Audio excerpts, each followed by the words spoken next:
Bonjour. Plusieurs sujets constituent le menu des journaux parus ce samedi 11 mai 2019. À la une de Walf Quotidien, l'on parle du dialogue politique avec l'opposition qui flaire un coup tordu. En effet, l'opposition qui a boycotté le dialogue politique s'est faite une religion sur l'agenda politique de Macky Sall. Des partis comme le PDS et le Parti de l'Action citoyenne de Bruno D'Erneville l'accusent de chercher leur onction pour abroger la loi sur le parrainage ou à défaut reporter le scrutin local, lit-on dans les colonnes de ce journal. Dans le journal Sud Quotidien aussi, le dialogue politique est à la une et l'on évoque le bulletin unique, le financement des partis, le mode d'élection des députés, entre autres. Le journal du groupe Sud Communication souligne en effet qu'au-delà des termes de référence proposés par le président Macky Sall, en accord avec ses alliés de Benno Bokk Yakaar, certains points d'achoppement entre le régime et l'opposition lors de précédentes concertations pouvaient faire partie des sujets à discuter. Il en est ainsi des questions soulevées par l'opposition dont le bulletin unique à la présidentielle, la distribution des cartes d'électeurs ou encore le mode d'élection des députés, sans oublier le financement des partis politiques.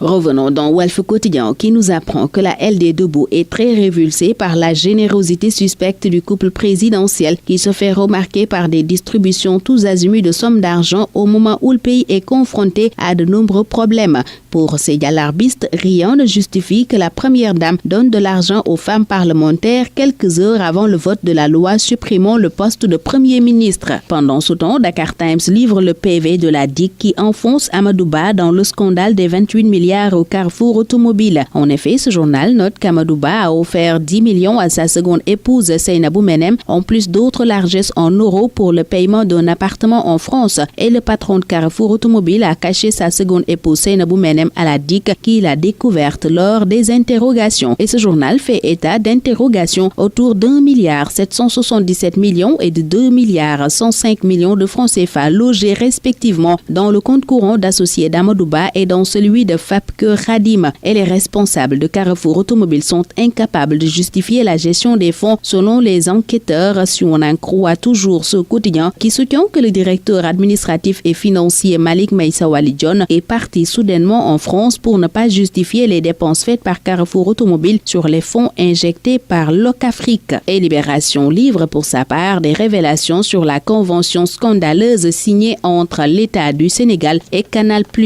Vivendi a trouvé sa poule aux œufs d'or, titre ce journal qui nous apprend en effet que malgré un chiffre d'affaires de 20 milliards de francs CFA, Canal ne verse qu'une redevance annuelle de 35 millions de francs CFA à l'État. Ce journal livre par ailleurs les assurances du ministre des Affaires étrangères Amadou Ba relativement au Hajj 2019 avant de revenir sur l'inhumation de Cheikh Béthio Thioune qui repose désormais à Bakhia après une journée mouvementée. Et oui, au final, c'est Bakhia qui gagne, selon Source A qui évoque ainsi la guerre entre Médinatoul Salam et Touba pour l'enterrement de Cheikh Béthio Thioune. Durant cet enterrement, les Tchantakoun scandaient les slogans Médinatoul Salam, vous avez trahi Cheikh Béthio, vous n'avez jamais cru en lui et vous attendez sa mort pour venir. Et les Tchanta étaient dans tous leurs états, il y avait ferveur, transe et colère, rapporte Vox Populi qui note qu'au final, Cheikh Béthio Thioune repose au cimetière Bakhia de Touba. La dépouille arrivée à l'AIBD vers 14h30 a été acheminée à Touba à 17h20 et le cheikh porté en terre peu avant la rupture du jeûne, nous apprend ce journal qui signale que la famille s'est pliée au ndigal du khalife et des disciples zélés ont tenté un forcing pour l'inhumer à Médinatoul Salam mais en vain. Les Échos parlent par conséquent de profondes divergences entre les talibés et les fils de Béthio. En effet, ces derniers et Sokhna Aïda Diallo se sont soumis à la volonté du khalife pendant que des Tchantakoun en colère à l'aéroport et à Touba protestaient et demandaient l'inhumation de leur guide à Médinatoul Salam. Cheikh Béthio a été accompagné à sa dernière demeure par une foule immense, nous apprend aussi les Échos. L'Observateur revient également sur l'arrivée de la dépouille de Cheikh Béthio Thioune hier à l'aéroport international Blaise Diagne de Diass qui n'a pas manqué de conséquences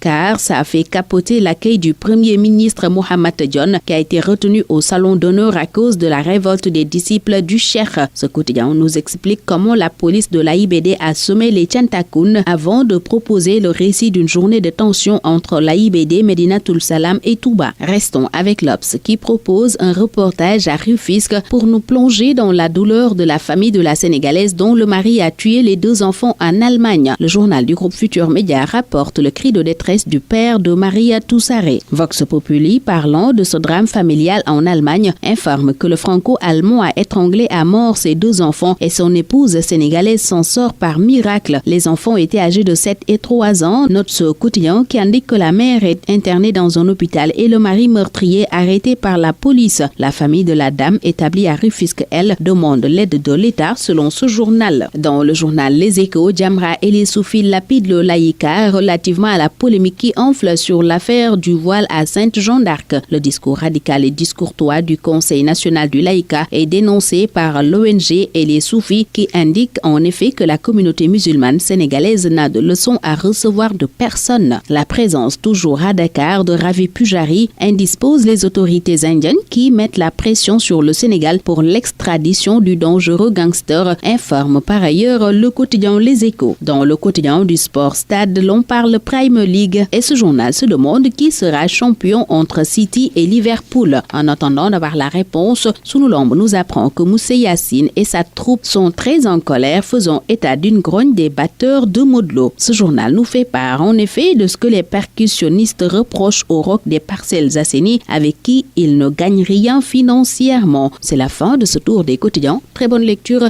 excellent week-end à tous.